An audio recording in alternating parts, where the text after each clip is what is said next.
Assalomu alaykum, hurmatli talabalar. Bugungi makroiqtisodiyot fanidan bo'ladigan darsimiz ijtimoiy ish 3-kurs yo'nalishi talabalariga mo'ljallangan bo'lib, 16-mavzu tashqi savdo siyosati deb nomlanadi. Mavzuyimiz bo'yicha 5 ta savol qo'yilgan. Mavzu 2 paraga, ya'ni 4 soatga mo'ljallangan. Bugun 3 ta savolini ko'rib chiqamiz. Birinchi savolimiz tashqi savdo siyosatining mohiyati va vositalari deb nomlanadi. Ikkinchi savolimiz import tariflari kiritilishining iqtisodiy oqibatlari deb nomlanadi. Uchinchisi ishlab chiqaruvchilarga belgilanadigan subsidiyalar va import kvotalari orqali tartibga solish deb nomlanadi. To'rtinchi savolimiz eksport subsidiyalari, eksport bojlari va eksportni ixtiyoriy cheklash, O'zbekiston Respublikasi tashqi savdo siyosatining xususiyatlari va uni takomillashtirish yo'nalishlari 5-savolimizni tashkil qiladi. O'sha daftarlaringizga mana shu savollarni yozib, keyin konspektlashtirib qo'yasizlar. Birinchi savolimiz haqida hozir gaplashamiz. Biz bilamizki, biror mamlakatni tashqi iqtisodiy faoliyatini bevosita va bilvosita davlat aralashish jarayonlari ana shu eksport va importni hajmi va tarkibiga ta'sir ko'rsatish orqali ma'lum bir mamlakatdagi ichki bandlik darajasini, barqaror yuqori iqtisodiy o'sish sur'atlarini ta'minlash, to'lov balansi muvozanatiga erishish, makroiqtisodiy barqarorlikni ta'minlash hamda valyuta kursini tartibga solish kabi maqsadlarni ko'zda tutadi. Davlat tomonidan olib boriladigan mana shunday chora-tadbirlar tashqi savdo siyosati deyiladi. Tashqi savdo siyosati o'zi byudjet soliq siyosatining o'sha tarkibiy qismlaridan biri hisoblanadi va mana shu soliqlar, subsidiyalar, valyuta nazorati, eksport va import narxlariga to'g'ridan-to'g'ri ta'sir ko'rsatish orqali ularni tartibga solish yo'li bilan tashqi savdo siyosatini tartibga solishga qaratilgan yo'nalishi hisoblanadi. Tashqi savdo siyosati o'sha qisqa muddatli davrlarda o'zini samarasini beradi, samarasi yuqori bo'lishi mumkin, lekin uzoq muddatli davrlarda olib qaraganimizda tashqi savdo siyosati har doim ham qo'l kelavermaydi. Uzoq muddatli davrlarda o'sha erkin savdo siyosatini olib borish, o'sha resurslarni turli mamlakatlar bo'yicha o'sha samarali taqsimlash orqali katta istiqbollarga, imkoniyatlarga olib keladi. Mana shu jihatdan qaraganimizda tashqi jahon iqtisodiyoti nuqtai nazaridan qaraganimizda erkin savdo ko'proq samarali hisoblanadi. Shuning uchun ham ko'plab iqtisodchilar o'sha uzoq muddatli davrda olib qaraganimizda tashqi savdoni erkinlashtirish tarafdori hisoblanishadi. Chunki u mamlakatlar bo'yicha resurslarni samarali joylashtirib, butun dunyo iste'molchilari arzon va sifatli tovarlarga ega bo'ladi deb hisoblashadi. O'tgan darslarimizda o'sha xalqaro savdo nazariyalari bilan tanishib chiqqanimizda mana shu klassik savdo nazariyalarida o'sha tashqi savdoni erkinlashtirish natijasida butun dunyoda aholining farovonligi oshishiga, ularni o'sha arzon va sifatli tovarlar bilan ta'minlanishiga, narxlarning dunyo mamlakatlari o'rtasida baravarlashib, pasayib borishiga olib kelishini ko'rib o'tgan edik. Uni qanchalik o'sha turli mamlakatlarni o'sha qanchalik yutuqlarga erishishini, o'sha zaif mamlakatlar ham, kuchli mamlakatlar ham o'sha qanchalik yutuqlarga erishishini o'sha xalqaro savdo nazariyalarida ko'rib o'tgan edik. Ular mana shu jahon o'sha tashqi savdosini o'sha erkinlashtirishga qaratilgan edi. Lekin o'sha qisqa muddatli davrlarda olib qaraganimizda esa bu savdoni erkinlashtirish har doim ham foydali bo'lavermaydi va o'sha alohida mamlakatni manfaati nuqtai nazaridan ma'lum bir davrlarda o'sha mamlakatlardagi o'sha iqtisodiy vaziyat, o'sha olib borilayotgan islohotlarni yo'nalishlariga qaraganimizda ularni o'sha alohida mamlakat iqtisodiyoti uchun har doim ham foyda keltiravermaydi. Shuning uchun ham o'sha ma'lum bir davrlarda alohida mamlakatlar tomonidan tashqi savdo siyosatini olib borishga, ma'lum bir cheklovlarni kiritishlariga to'g'ri keladi. to'g'ri keladi. Mana shuning uchun ham o'sha tashqi savdoni tartibga solish zarurati vujudga keladi. Tashqi savdoni tartibga solishda tarifli va notarif usullar qo'llaniladi. Tarifli usullarga o'sha eksport va importga bojxona bojlarini belgilash kirsa, notarif usullariga eksportyor va ishlab chiqaruvchilarga subsidiyalar belgilash, subsidiyalar berish, litsenziyalash, kvotalash kabi ma'lum bir o'sha usullar, o'sha talablar kiradiki, mana shular orqali tashqi iqtisodiy faoliyatni davlat tomonidan tartibga solishga erishiladi. Ana shu tarifli usullar asosan eksportga va importga bojxona bojlariga bo'linadi. Ikki xil bo'ladi. O'sha eksportga va importga bojxona bojlari.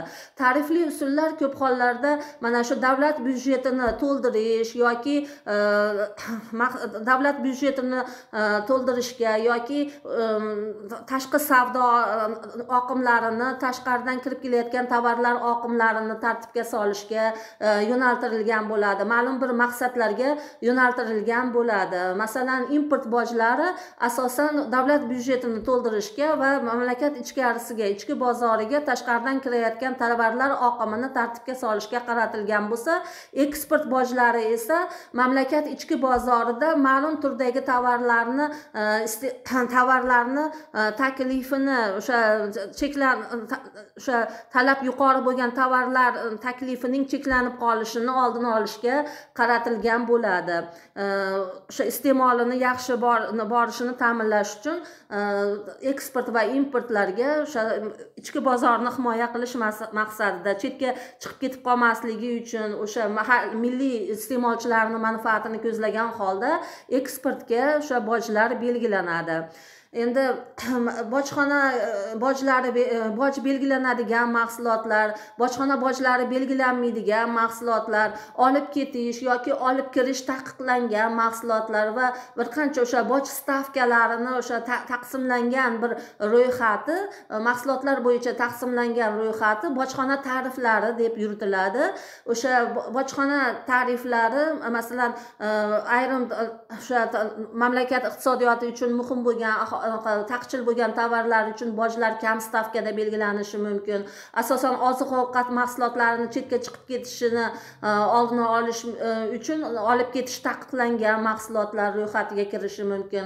Olib kirish taqiqlangan mahsulotlarga masalan mamlakatdagi ma'naviyatga zid bo'lgan kitoblar yoki ekstremistik ruhdagi videolar, kitoblar, mana shunaqangi ma'naviyatga zarar yetkazadigan ayrim tovarlarga taqiqlar qo'yilishi mumkin. Mana shu mahsulotlar taqiqlanishi mumkin. Va mana shu turli iqtisodiyotdagi vaziyatlarga va mahsulot turlariga qarab turib, o'sha iste'molchilar uchun foyda keltiradimi, yo'qmi, unga bo'lgan talab ehtiyojlarni har tomonlama hisobga olgan holda bojxona stavkalari ham turlicha belgilanishi mumkin va unaqa shu orqali cheklovlar qo'yilishi mumkin mamlakat iqtisodiyotining manfaatlaridan kelib chiqqan holda. Mana shu bojxona tariflari ishlab chiqarish, tabiiy sharoitlardagi farqlar yoki qayta ishlash darajasiga qarab turib, o'sha taqsimlangan mahsulotlar ro'yxatidan iborat bo'lgan o'sha mahsulotlar klassifikatori asosida tuziladi. Mana shu mahsulotlar klassifikatorlarida o'sha 6 xonali raqamdan iborat bo'lgan tarif o'sha kodlardan iborat bo'ladi. Buni bojxonada ishlovchilar yoddan bilishadi va mana shu mahsulotlarni o'zini nomi bilan yuritilmasdan ko'pgina ma'lumotlarda asosan ularni kodlari, raqamlari orqali o'sha bilishadi ular. Masalan, 54 tovarlar, o'sha kontrabanda yoki o'sha qonunchiligimizga zid bo'lgan mahsulotlarni o'sha mamlakat ichkarisiga olib kirishga qilinadigan urinishlar, ularni o'sha turli ma'muriy yoki boshqa bir jazolarga anaqa tortilishi mumkin. Mana shundan kelib chiqqan holda Ikkinchi savolga o'tamiz. Importga tariflar belgilash. O'sha xalqaro savdoni tariflar orqali tartibga solishning turlaridan biri bu import tariflari hisoblanadi. Import tariflari ikki xil bo'ladi. Maxsus bojxona bojlari, import tariflari yoki advalor bojlardan iborat bo'lishi mumkin. Maxsus o'sha import qilinayotgan tovarlarga belgilanadigan maxsus bojlar bu import qilinayotgan tovarlar birligiga nisbatan o'rnatiladi. Masalan, 1 barrel neft 2 yevro neftga nisbatan 2 yevro boj belgilansa, bu maxsus bojga misol bo'la oladi. Yoki advalor bojlar deydigan bo'lsak, bunda o'sha import qilinayotgan tovar qiymatiga nisbatan foiz ko'rinishida, ma'lum bir foiz ko'rinishida belgilanadigan boj hisoblanadi. Masalan, import qilinayotgan avtomobillarga nisbatan 40% bojlar joriy qilinsa, bu advalor bojiga misol bo'ladi. Maxsus boj ham, advalor boj ham o'sha importni o'sha cheklashga qaratilgan bo'ladi va bu bojlarni joriy qilinishidan mana shu iste'molchilar ma'lum bir yo'qotishlarga ega bo'ladi. Ikkalasidan ham o'sha ma'lum bir yo'qotishlar kuzatilishi mumkin. Biz buni mana shu grafik ko'rinishida tasvirlashimiz mumkin bo'ladi. Hozir slaydimizda grafikni o'sha aks ettira olmadik. Grafikni aks ettira olmadik. Mana shu lekin mana shu tushunib olishimiz kerakki, agarda o'sha import joriy qilinmasdan oldin o'sha tovarlarni taklifi S1 holatda bo'lsa, ularga bo'lgan talab esa D1 holatda bo'ladi. Ya'ni ularning orasidagi farq juda katta bo'lishi mumkin. Agarda mamlakat iqtisodiyoti yopiq iqtisodiyot bo'ladigan bo'lsa, yopiq iqtisodiyot sharoitida tovarlar taklifi bo'lgan talabga nisbatan ancha miqdorda kam bo'ladigan bo'lsa, ana shu talabning yuqori bo'lishi natijasida narx darajasi, o'sha muvozanatli narx darajasi yuqori bo'ladi. Chunki tashqaridan mamlakat iqtisodiyoti yopiq bo'ladigan vaziyatda narxlarning o'sib ketishiga olib keladi. Ancha sezilarli darajada yuqori bo'lishini keltirib chiqaradi. Mana shu PY nuqtada muvozanatli narx darajasiga, ya'ni talab va taklif egri chizig'ini kesishgan nuqtasida muvozanatli darajaga erishiladi. Endi mamlakat iqtisodiyoti ochiq bo'lgan sharoitda va importlarga hech qanday cheklovlar qo'yilmagan sharoitda S1 va D1 o'rtasidagi farq o'sha import hisobidan qoplanadi va bu mamlakatni ichkarisidagi narx darajasi jahon bozoridagi narxlar darajasi bilan bir xil bo'ladi va bundan iste'molchilar hech qanday yo'qotish kuzatilmaydi bunday vaziyatda. Ya'ni narxlar darajasi jahon bozori narxlari darajasida o'rnatiladi. Agarda davlat tomonidan importga bojlar o'rnatiladigan bo'lsa, importga ma'lum bir cheklovlar qo'yiladigan bo'lsa, vaziyat o'zgaradi. Endi ichki bozor narxlari jahon bozori narxlaridan farqlana boshlaydi. Ichki bozor narxlari iqtisodiyot yopiq bo'lgan sharoitdagi muvozanatli narx darajasidan pastroq va jahon bozori narxlari darajasidan esa yuqoriroq holatda PW dan PD holatga siljiydi va bunday vaziyatda jamiyatda iste'molchilar tomonidan ma'lum bir yo'qotishlar A, B, C, D sohalardagi yo'qotishlar kuzatiladi. Biz hozir mana shu grafikda shu yo'qotishlarni ko'rib chiqadigan bo'lsak, bu yerda ishlab chiqaruvchilar bu vaziyatda ishlab chiqaruvchilar mana shu ishlab chiqarish hajmini S1 holatdan S2 holatga oshiradi. Chunki narxlarning PD holatga oshib borishi ishlab chiqaruvchilarni rag'batlantiradiki, ishlab chiqarish hajmini kengaytirishga. Ular S1 bilan SD oraliqdagi tovarlarini PD narxda, ya'ni oshgan narxlarda sotishga erishadilar va bu ishlab chiqaruvchilarning mana shu oraliqdagi tovarlarini iste'molchilar tomonidan oshgan narxda sotib olishga majbur bo'lishadi. Ya'ni mana shuni A A soha deb belgilaydigan bo'lsak, A sohadagi iste'molchilarni A sohadagi narxlarni oshishidan ko'rayotgan zarari ishlab chiqaruvchilarning foydasi bilan qoplanadi. Endi mana shu narxlarning Pdga oshishi natijasida ayni vaqtda iste'molchilar o'zlarini talablarini D1 nuqtadan D2 nuqtaga qisqartirishadi va bunda buni D soha bilan belgilaydigan bo'lsak, iste'molchilar o'z iste'moli hajmini o'sha talab ehtiyojlarini qondirilmay qolishi natijasida farovonligining pasayishida ifodalanadigan o'sha iste'mol hajmini qisqarishiga olib keladi. Bu jamiyatning bu yo'qotishi hech kimning foydasi bilan qoplanmaydi va jamiyat sof yo'qotishga ega bo'ladi. Va bundan tashqari endi mana shu S2 va D2 oralig'ida esa bu import joriy qilingandagi o'sha importning hajmini, importga tariflar joriy qilingandan keyingi import hajmini ifodalaydi. Mana shu oraliqdagi tovarlarni iste'molchilar Pd narxda, ya'ni oshgan narxda sotib olishga majbur bo'ladilar va iste'molchilarni bu sohadagi zararini biz S harfi bilan belgilaydigan bo'lsak, import tariflari ko'rinishida bu iste'molchilarning bu yo'qotishini davlat byudjetiga tushadi. Mana shu bojlar ko'rinishida va bu yo'qotish davlat byudjetini ko'radigan foydasi orqali qoplanadi. Bundan tashqari yana iste'molchilar mana shu iste'molchilar avvaliga mana shu importga tariflarning joriy qilinishi natijasida avval o'sha arzon va sifatli chet el tovarlarini, raqobatbardosh bo'lgan chet el tovarlarini xarid qilish imkoniyatidan ajralishadi va ular qimmat, raqobatbardosh bo'lmagan, samarasiz milliy tovarlarga talab bildira boshlashadi va uni xarid qilishadi. Qimmat bo'lgan milliy tovarlarni sotib olishga majbur bo'lishadi va bu yerda jamiyatning yo'qotishiga bu B sohadagi yo'qotishni tashkil qiladi va bu yo'qotish o'sha import tariflarini joriy qilinishini ishlab chiqarish samarasi deb yuritiladi. Ya'ni o'sha davlat tomonidan import tariflarini joriy qilinishi o'sha samarasiz bo'lgan, yetarli raqobatbardoshlikka ega bo'lmagan milliy ishlab chiqarishlarni qo'llab-quvvatlashga qaratilgan bo'ladi.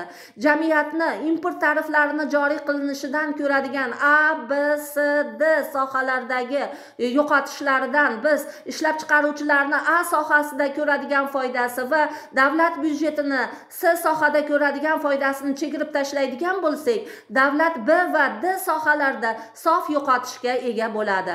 Endi bu yerda agar o'sha iste'moldan ko'rinayotgan A sohadagi ko'rilayotgan zararni mana shu iste'molchilar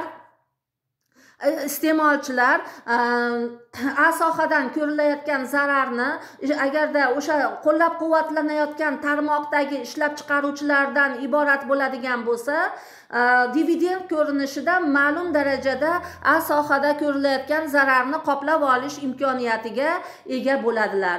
Agarda davlat tomonidan turli transfer to'lovlari, soliqlardan imtiyozlar yoki davlat byudjeti xodimlarining ish haqini oshirilishi ko'rinishidagi imtiyozlardan foydalanish huquqiga ega bo'lgan vaziyatda ham ma'lum darajada iste'molchi sifatida ko'radigan zararini qoplab olish imkoniga ega bo'ladi. Lekin qolgan vaziyatlarda BD sohada sof yo'qotish kuzatiladi.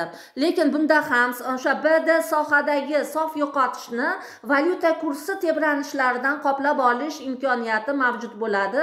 Aytaylik, importga tariflar 20% miqdorda belgilangan, joriy qilingan bo'lsa, milliy valyutamiz o'sha xorijiy valyutaga nisbatan 4% ga qimmatlashadigan bo'lsa, import tariflarini joriy qilinishidan ko'riladigan o'sha yo'qotishimiz 80% ni tashkil qilishi va 20% ga kamayishi mumkin bo'ladi va mana shunday imkoniyatga ega bo'lamiz.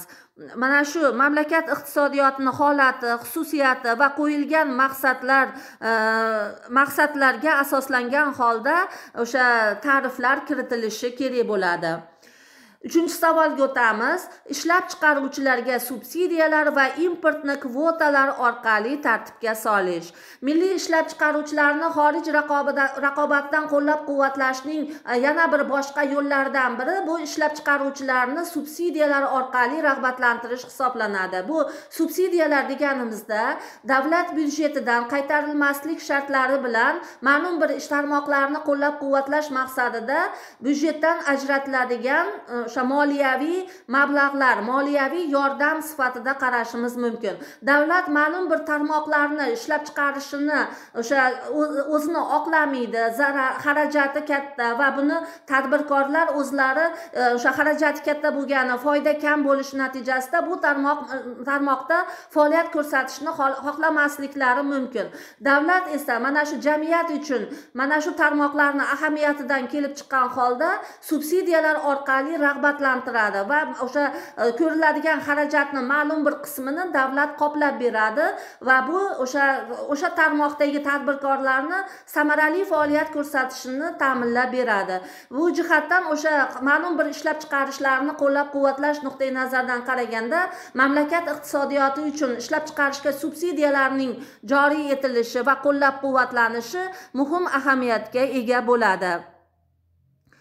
Va o'sha ichki narxlarni o'sha jahon narxlari darajasida qimmatlashishini o'sha oldini oladi.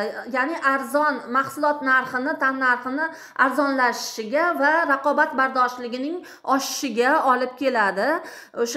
Lekin uni yomon salbiy jihati shundan iboratki, o'sha subsidiyalarni joriy qilgandan keyin uni tezda bekor qilib bo'lmaydi va bunga o'sha ko'nikish hosil bo'ladi va raqobat muhitini ma'lum darajada o'sha nima qilishiga, yo'qolishiga va o'sha ishlab chiqarishni samarasiz o'z ustida raqobat kurashda yengish uchun tarmoqlarni samarali innovatsiyalarni joriy qilib, samarali izlanishlar olib borishiga salbiy ta'sir qilishi mumkin.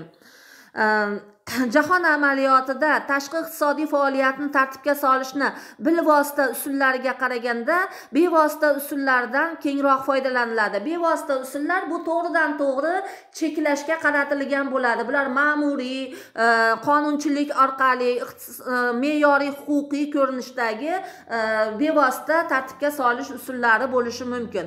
Bularga litsenziyalash va kvotalash kiradi. O'sha iqtisodiy xarakterdagi bevosita tartibga solish usullariga kiradi. Litsenziyalash bu mana shu tashqi iqtisodiy faoliyat bilan shug'ullanishga ma'lum bir davlat idoralari, mahkamalar tomonidan ruxsatnomalar berishni anglatadi. Bunday ruxsatnomalar beradigan tashkilotlarga Vazirlar Mahkamasi, Moliya vazirligi, Adliya vazirligi, Ichki ishlar, Markaziy bank, Xalq ta'limi vazirligi, Sog'liqni saqlash vazirligi kabi o'sha ma'lum o'sha idora va o'sha hukumat organlari, davlat organlari mana shunday litsenziyalar berish huquqiga ega bo'ladi va ular tomonidan mana shu jarayonlar tartibga solib turiladi. Litsenziyalash bilan bir qatorda jahon amaliyotida ma'lum bir mahsulotlarni eksporti yoki importiga ma'lum bir kvotalar belgilab qo'yish orqali, ya'ni uni qancha miqdoriy jihatdan, qancha miqdordagi mahsulotlarni import qilinishiga yoki qiymatiga nisbatan ma'lum bir cheklovlarni qo'yib qo'yishi mumkin.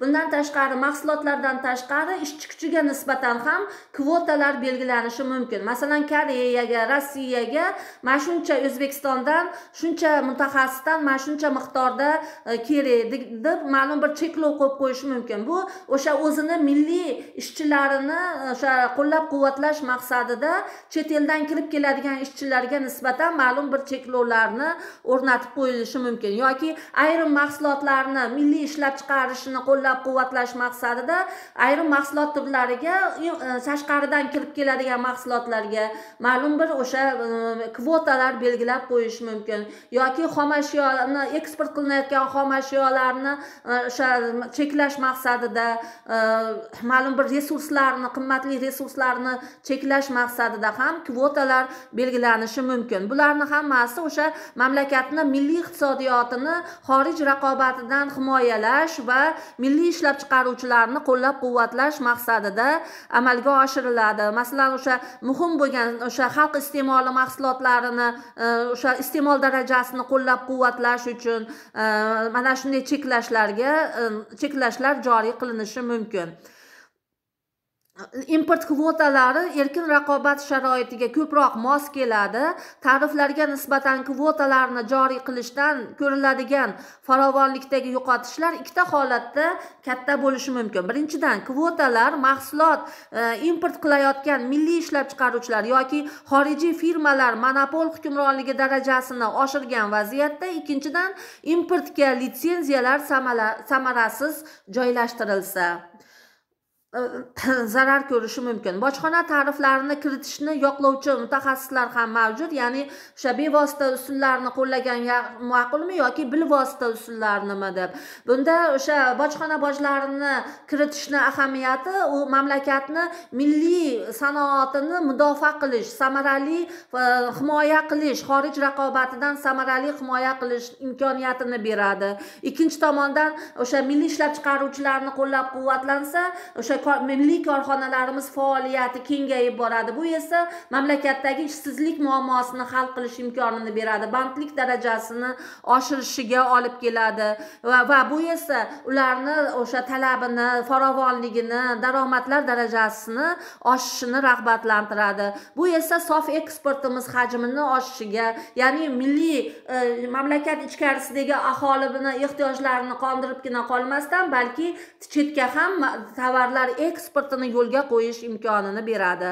Milliy iqtisodiyotda yangi vujudga kelayotgan o'sha ahamiyatli bo'lgan yangi tarmoqlarni qo'llab-quvvatlashga xizmat qiladi. Masalan, O'zbekistonda milliy avtomobilsozlik tarmog'ini qo'llab-quvvatlash uchun mana shunday import avtomobillariga nisbatan mana shunday yuqori bojlar, to'siqlar qo'llanilmoqda.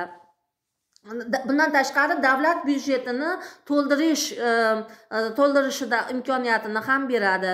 Milliy ishlab chiqaruvchilarni demping ko'rinishidagi o'sha ya'ni o'sha narxni sezilarli darajada arzonlashtirish yo'li bilan milliy ishlab chiqaruvchilarimizni o'sha chet el raqobatidan sinib qolishi oldini oladi. Iqtisodiyotimizdagi chuqur tarkibiy o'zgarishlarni amalga oshirishimizda import tariflarini o'ziga xos ahamiyati katta hisoblanadi. Milliy iqtisodiyotni tiklanishi sharoitida ko'pgina davlatlar o'z ishlab chiqaruvchilarini chet el raqobatidan himoya qilish maqsadida mana shunday proteksionizm siyosatini qo'llaydilar. Aks holda mahalliy korxonalar sinishi jamiyatda ishsizlik xavfini keltirib chiqarishi mumkin. Mamlakat tarif mexanizmi orqali tashqi savdo siyosatini joriy qilish birinchi navbatda mana shu mamlakatning asosiy tarmoqlari va yangi ishlab chiqarish sohalarining yangi va istiqbolli sohalarini himoyalanganligiga ta'sir ko'rsatadi.